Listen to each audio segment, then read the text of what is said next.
Selamat datang, di depan saya ada Infinix Hot 50 Pro Plus dan hari ini saya akan menunjukkan cara melalui proses pengaturan ponsel ini.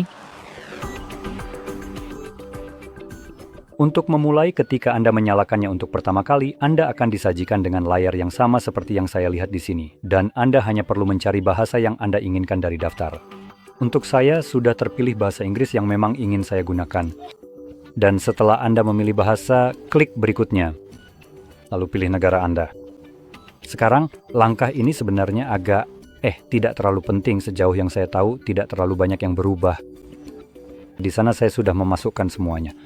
Saya akan menghindari memilih UK karena mereka punya aturan data yang cukup mengganggu. Jadi ya, selanjutnya kita diminta untuk memasukkan kartu SIM. Langkah ini opsional, Anda tidak perlu melakukannya, jadi kita bisa benar-benar melewati ini. Alasan langkah ini muncul di sini, adalah karena ini salah satu cara Anda bisa terhubung ke jaringan. Cara lainnya adalah melalui Wi-Fi. Dan jika Anda memilih untuk melewati keduanya, Anda tidak akan bisa masuk ke akun Google selama proses pengaturan. Tanggal dan waktu mungkin tidak akan diatur secara otomatis atau dengan benar dan Anda juga tidak akan bisa mendapatkan pembaruan untuk perangkat. Semua ini bisa diubah nanti setelah Anda terhubung ke jaringan, setelah proses pengaturan selesai, jadi Anda tidak perlu terlalu khawatir tentang hal itu. Selanjutnya kita masuk ke perjanjian pengguna dan layanan. Saya bisa membaca semuanya di sini, lalu centang kotak di bagian bawah dan klik berikutnya. Selanjutnya, kita punya layanan Google seperti pemindaian lokasi dan pengiriman data pengguna, serta diagnostik. Sekarang, Anda bisa mematikan semua itu, tapi jujur saja, ini dari Google, jadi sepertinya mengubah pengaturan ini tidak terlalu berpengaruh. Ada alasan kenapa Google misalnya sering terlibat dalam gugatan class action di mana-mana, dan itu bukan karena mereka bisa dipercaya.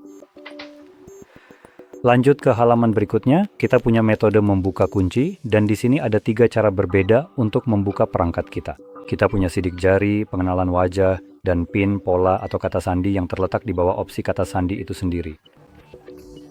Sekarang, jika Anda berencana menggunakan salah satu dari 2 opsi pertama, Anda tetap diwajibkan untuk mengatur PIN, pola, atau kata sandi.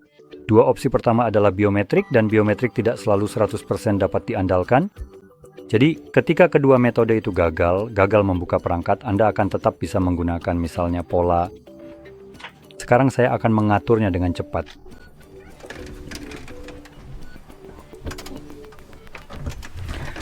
Selanjutnya, kita punya mobile cloner.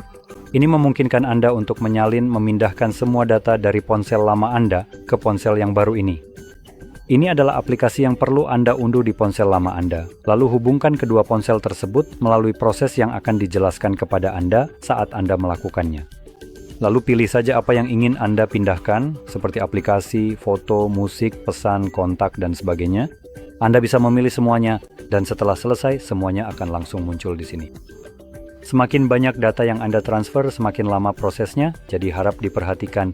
Dan saya sarankan menggunakan kabel jika Anda punya opsi itu, karena sebagian besar ponsel sekarang sudah dilengkapi dengan kabel USB-C ganda. Anda bisa langsung menghubungkan kedua ponsel ini, dan sebagian besar aplikasi seharusnya memungkinkan Anda melakukannya seperti itu, daripada menggunakan hotspot yang akan dibuat di antara kedua ponsel ini, karena kabel akan jauh lebih cepat. Jadi semakin sedikit waktu yang Anda butuhkan untuk menunggu, tentu saja semakin baik. Sekarang, saya akan memilih lewati karena saya tidak ingin memindahkan apapun dan ini akan menampilkan pilihan gaya navigasi untuk ponsel. Saya suka menggunakan gestur, jadi itu yang akan saya pilih, tapi saya juga bisa memilih tombol jika itu yang saya inginkan. Dan ini menyelesaikan proses pengaturan. Jadi mari kita klik panah dan tunggu sampai layar utama muncul.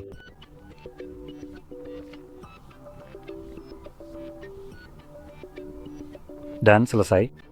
Jadi jika Anda merasa ini sangat membantu, jangan lupa untuk tekan like, subscribe, dan terima kasih sudah menonton.